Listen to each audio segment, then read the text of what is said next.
caller has hung up. Peace. Sorry about that. We back. But yeah, so that's what I was telling y'all. Like, these spiritual parasites is a real thing, and you got to take it serious. You got to take it serious. Because right now, so many of y'all got parasites that's attached to y'all, and a lot of them be your family and your goddamn friends, and your coworkers. You know what I'm saying? A lot of them be your family, your friends, your coworkers, your boyfriend, your husband, your wife, your kids. Either a person is building you up or they destroying you. You know what I'm saying? So that's what I'm saying, like, but to understand the way the spiritual parasites work, what a parasite needs a host to feed off of, so you're going to have to understand what do they feed? They feeding off your spirit and your soul. Mostly your soul, your magnetism. And if they feed off your magnetism enough, eventually they can get to your spirit, which is your electricity. You ever seen somebody when they in the way you see these goddesses? I'm gonna use the goddesses as the best example, because they're showing them the best. Showing the gods and the kings and the queens too, but also, yeah, keep in mind, when I say king or queen, that's my word for a high vibrational human being. Any Caucasian is high vibrational. Any Caucasian, Chinese, Japanese, Mexican, Dravidian, Arab is high vibrational. They are kings and queens. They can never be gods and goddesses, but they are kings and queens. And nothing wrong with that. But how many relationships have you seen kings, queens, gods, and goddesses get in? And they just tear them down. And you see it from a physical standpoint. She done blew up, put on all this weight because she's so depressed, or she done lost all this weight. She looking bad. Literally. But then, or he looking bad. But then, they leave that person alone. And then you see them 6 months later. Now they glowing again. They put their weight back on, which you call happy weight. Well, it don't have to be a relationship. You living with a family member, you trying to get back on your feet, but this family member is draining you. They keeping you down. They feeding you nothing but negative energy. Every time you get in good spirits, they want to come with some negative shit to try to steal your life, steal your joy. That's a parasite. And that's why individuals start looking like that physically. You can see that they are being drained of life force. But then they remove themselves from them people or that situation, and you see them a year later, it's like a whole different person. Or as y'all like to say, I got my glow back. But your glow, what is the glow? Let's stop just throwing words around. What's glow? Let's get to the science of this. What's the glow?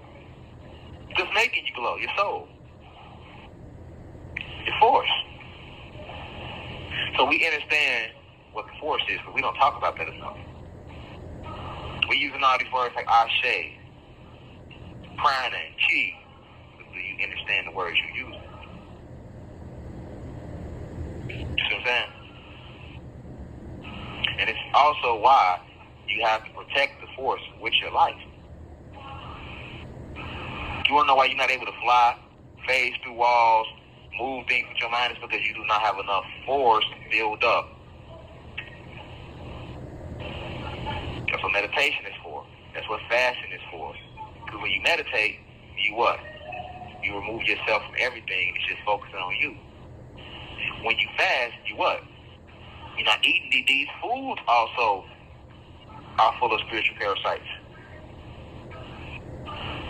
All this meat we eating is deeper than that. You eating their blood. You eating their flesh. Remember, the body can house up to 1,000 spirits, cosmic family. So that cow you ate, that steak you ate, you don't know how many spirits that cow housed. Because remember, that cow had a spirit. That cow is not a cow. That cow was a spirit and a soul, just like you. And the difference is when y'all came to this reality, he chose to incarnate in this reality as a cow.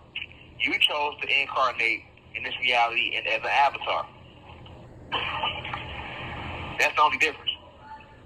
You still got your soul contract, he got his soul contract. In his last lifetime, he might have been an individual that was very negative toward nature. Tearing trees down for no reason, hurting nature for no reason. So when he reincarnated, the universe said, okay, well, we're going to bring you back in a less evolved form. We're going to bring you back as a cow. Now you forced to connect with nature, because guess what? You got to be at that grazing that grass just to eat. You gotta let them insects sit on your ass all day, because that's what be. These flies all on cow type of shit. You know what I'm saying? This is a real thing. This is a school, cosmic family. So, if based upon certain things he did in his last life, he might have had to come back as a cow in this life. But that's still a spirit in the soul.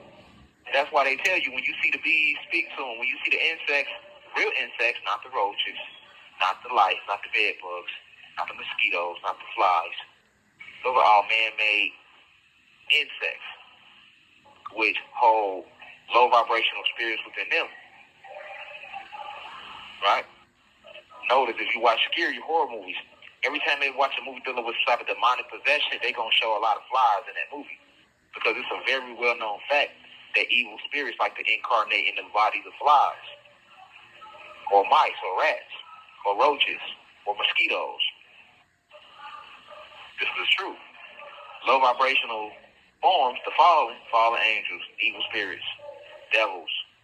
Yes, they like to incarnate as low vibrational things that can hold that can sustain their frequency. A high vibrational being that has a lesson they must apply or relearn, they'll reincarnate as a lion, cow, grasshopper, butterfly. Still an insect, but a majestic though. A high vibrational insect. The eagle, you see what I'm saying? So I'm saying that to say that these animals also are spirit souls just like you. Everything is alive. The animals are people like you are people. Alright?